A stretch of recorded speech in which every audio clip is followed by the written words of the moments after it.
Salom. Men bugun bir haqiqatni gapirmoqchiman. Bu haqiqat bizning kelajagimiz, bizning tanlovimiz. Ha, men jaholatga qarshi ma'rifatni tanlayman. Jaholat zulmat bo'lsa, ma'rifat uning yorug' nuri. Jaholatga qarshi ma'rifat mavzusi bo'yicha videorolik. Bu videorolikda diniy ekstremizm, radikalizm, internet xavfsizligi va huquqiy bilimlar haqida batafsil ma'lumot beriladi.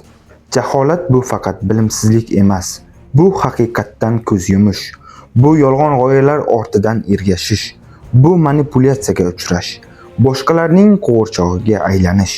Bugun bizni aldash oson. Internetda, tarmoqlarda shunchaki eshitgan gaplar orqali, lekin kimdir to'g'ri yo'l deya aytayotgan narsa aslida nimaga olib kelishini o'ylab ko'raylik. Yosh avlod mamlakat kelajagi. Bilimli va huquqiy savodli yoshlar esa jinoyatchilikka qarshi eng katta kuch. Ma'rifat jinoyatga yo'l qo'ymaydi. Ma'rifat bu kuch. Ma'rifat bu qalqon. Men o'zimni asrashni ma'rifat bilan boshlayman. O'qib, o'rganib, tushunib, men jinoyatni emas, qonunni tanlayman. Men radikalizm emas, adolatni tanlayman. Bilim bu eng zo'r qurol. U bilan dushmanni ham yengish mumkin.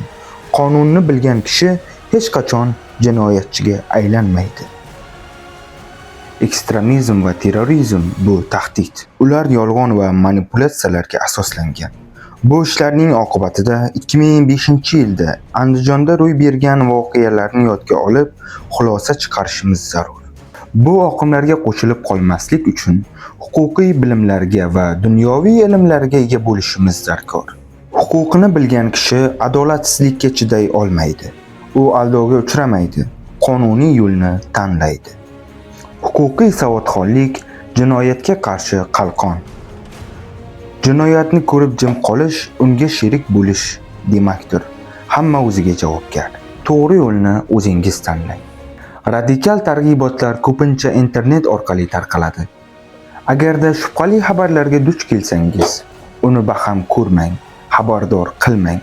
O'zbekiston Din ishlari qo'mitasining taqiqlangan saytlar ro'yxati bilan tanishib chiqing va saytlarning materiallarini aslo ko'rmang. Ularning tuzog'iga ilinmang. Zero islom dinida hech kimga zarar berish targ'ib qilinmaydi. Ekstremizmni emas, bilimni tanlang. Radikal g'oyalar sizni chaqirmoqda. Ular sizni haqiqat deb chalg'itmoqchi. Lekin biz hushyor bo'laylik. Bilgan odam aldangan odam emas. Men internetda nima o'qiyotganimga e'tibor beraman. O'zimni va do'stlarimni himoya qilaman. Men yolg'iz emasman. Men kabi fikrlaydigan yoshlar ko'p. Biz o'rganamiz, birlashamiz, yaratamiz. Men Jahongir ma'rifatni tanlayman. Sen ham tanla. Ertangi kunni nur bilan boshla.